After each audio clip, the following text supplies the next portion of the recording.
Downtown Penn Yan, considered the gateway to Yates County. This small community has just about everything you'd need, but there's one critical service missing. There is a lack of OBGYN care in Yates County. For almost a decade, Heather Mastro has helped new mothers and families. And these are some question cards.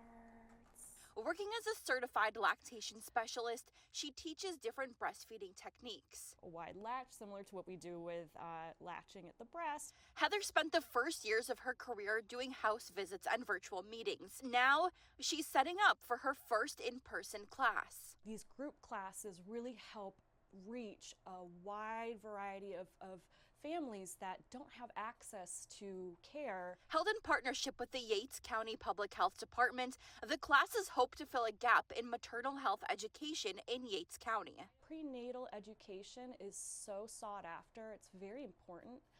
And I know with OBGYN practices, they only have a certain amount of time to spend with their patients. And in rural communities like Penn Yan, that time is harder to come by.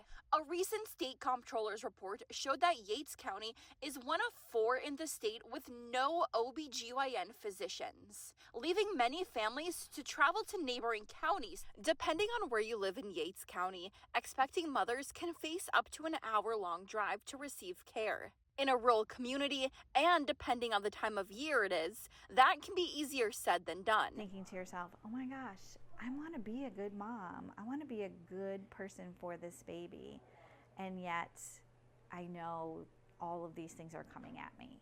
Sandy Pearl raised 2 kids in Penn Yan and knows the challenges families in rural communities face firsthand. It's why she felt called to start the Living Well, a community outreach organization. We just think, okay, this is where we are, this is where we need to be. What are we going to do in the middle to get people there so that they're safe and they feel safe and they can get good quality prenatal, and let's not forget, aftercare.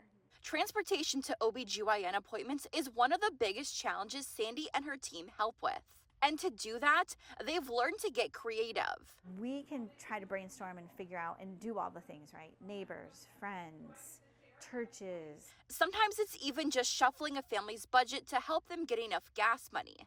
All this information can be overwhelming for families, but Sandy says to remember there's a community here ready to help them. The only way it's going to work is if we all figure it out together and we all come to the table to listen to the people that it's affecting instead of going with what we think. Rachel Nemi, Spectrum News.